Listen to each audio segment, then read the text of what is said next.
হাদিস ফলো করি এই কথা বলে যারা বড় বড় দাবি আর বুলি নিয়ে ব্যানার নিয়ে ঘুরে, এরকম একজন মুরব্বীর বয়ান শুনছি পরিষ্কারভাবে, কাটছাট না কাটপিস না, আগাগোড়া শুনছি।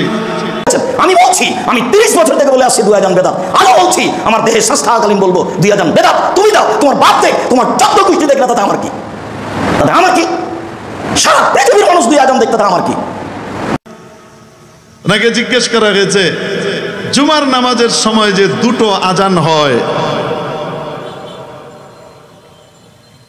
নবীজির যুগে তো একটা আজান হতো, সেটা ছিল খুতবার সময় যে ইমাম সাহেবের সামনে দাঁড়িয়ে আজান হয় না, ওই আজানটা হতো। জুমার আজানের ব্যাপারে একটা আদেশ কোরআন শরীফে আলাদাভাবে জারি করা হয়েছে, যেটা অন্য নামাজের ক্ষেত্রে না। ইয়া আইয়ুহাল্লাযীনা আমানু ইযা নুদিয়া লিস-সালাতি মিন ইয়াউমিল জুমআতি ফাসআউ ইলা যিকরিল্লাহি ওয়া যারুল বাই'। হে ঈমানদাররা, যখন তোমাদেরকে জুমার জন্য ডাকা হয় তখন তোমরা ওদিকে দৌড় মারো আর কেনা বেচা দুনিয়াদারির সমস্ত কাজ বন্ধ করে দাও। এজন্য জুমার আজানের পরে কোন রকমের কেনা বেচা মাকরুহে তাহরিমি, হারামের কাছাকাছি গুনাহ, এটা কোরআনের আদেশের লঙ্ঘন। এই আজানটা কোনটা হতো? যেহেতু জুমার দিন সাহাবীরা সব আগেই মসজিদে চলে আসতেন, ওয়াক্ত হয়ে যেত। ইদা খরাজাল ইমাম ফালা সালাতা ওয়ালা কালাম। আসলে হাদিসটা হলো খুরুজুল ইমাম ইয়াকতাউল কালাম ওয়া কালামুহু ইয়াকতাউস সালাহ। ইমাম সাহেব এসে বসতেন, নবীজি মিম্বরে বসতেন, মুয়াজ্জিন সাহেব দাঁড়িয়ে নবীজির মুখোমুখি কি দিতেন? আজান দিতেন। এই জুমার আজান অন্যান্য নামাজের আজান হতো আজানের মতো, ব্যাস। তারপরে কি হতো? কিছু সময় থাকতো, মানুষ আসতো, পরে নামাজ শুরু হতো। আর জুমার সময় সাহাবীরা আগের থেকেই এসে বসে থাকতেন, ওই আজানটা হতো, রাসূল খুতবা শুরু করে দিতেন, এরপরে আর কেউ বাইরে কেনা বেচায় থাকতেন না, শোনার সাথে সাথে সব চলে আসতেন। কিন্তু যখন নাকি নবীজির যুগ পার হয়ে সাহাবীদের যুগে, বিশেষ করে হযরত ওমরের যুগে ইসলাম পৃথিবীর অর্ধেক পর্যন্ত ছড়িয়ে গেল, অনেক নতুন নতুন মুসলমান হলেন, তাদের ঈমান আর সাহাবীদের ঈমান একই কোয়ালিটির, বলেন না কেন? এখন তাদের ভিতরে দুর্বলতা আছে। তারা কি করছে? ওই আজান হয়ে গেছে, জুমার নামাজের খুতবা শুরু হয়ে গেছে, কেউ কেউ চিন্তা করতেছে আরে নামাজ তো এখনো শুরু হয় না, এটা একটু কি করে যাই, এই ডিলটা সেরে যায়। এজন্য অনেকে গাফেল হয়ে থাকতো। হযরত ওসমান রাদিয়াল্লাহু তাআলা আনহু তার জমানায় কোরআন বিশেষজ্ঞ সাহাবীদের সাথে পরামর্শক্রমে জুমার জন্য স্পেশালি একটা আজান তার আগে আবার চালু করলেন।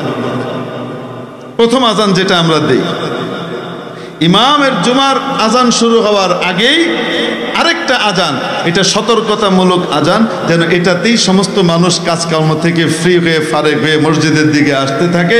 আর যখন মূল আজানটা হবে তখন আর কেউ মসজিদের বাইরে না থাকে, কেউ গুনাহগার না হয়। কিয়ামত পর্যন্ত উম্মতকে গুনাহ থেকে বাঁচাবার জন্য এই আজানটা হযরত ওসমান চালু করলেন। ওসমানকে খলিফায়ে রাশিদ বলেন না কেন? তারপরে যখন হযরত আলী আসলেন খলিফা হিসেবে, উনি ওই আজানটা বন্ধ করে দিয়েছেন না বহাল রেখেছেন? আসতে বলেন। নবীজি বলেন আনা মাদিনাতুল ইলমি ওয়া আলিয়্যুম বাবুহা, আমি যদি ইলমের নগরী হই তাহলে এই নগরীর প্রবেশদ্বারের নাম হলো আলী। এত বড় আলেম হযরত আলী বাদ দিয়েছেন না বহাল রেখেছেন? তাহলে এটা খোলাফায়ে রাশিদিনের সুন্নাত, ঠিক কিনা? আর হাদিসের অনুসরণকারী দাবিদার উনি পরিষ্কার ভাষায় বলছেন এটা বেদাত। ওটা ওসমান রাদিয়াল্লাহু আনহু করুক আর যেই করুক না কেন, নবীজি করেননি তাই এটা বেদাত, আমি করব না। বলেন তো দেখি, হেদায়েতের উপরে আছে না গোমরাহির দিকে গেছে? এজন্য সাহাবায়ে কেরাম এনারা হলেন উম্মতের মাপকাঠি, কে হেদায়েতের উপরে আছে আর কে নাই। যদি দেখেন কোন দল, কোন পার্টি বা কোন স্কলার সাহাবীদের উপরে আঙ্গুল তুলছে, সাহাবীদের পোস্টমর্টেম করে আর কাটাছাড়া করছে, সাথে সাথে তার কাছ থেকে কোটি কোটি মাইল দূরত্ব অবলম্বন করবেন, কারণ এ আপনাকে জাহান্নামের খাদের ভিতরে নিয়ে ফেলবে। সে যত সুসংগঠিত হোক, সে যত সুসংগঠিত হোক, সব জায়গায় তার কমিটি আছে, মজবুত পাওয়ার আছে, এমন দল হোক না কেন, যদি সাহাবায়ে কেরামকে মেয়ারে হক না মানে, বাতিল এবং গোমরাহ, তার পেছনে চলা যাবে না। তার দিয়ে আর যাই হোক না কেন ইসলাম কায়েম হবে না। লাহোরের ইসলাম কায়েম হতে পারে, মদিনার ইসলাম কায়েম হবে না।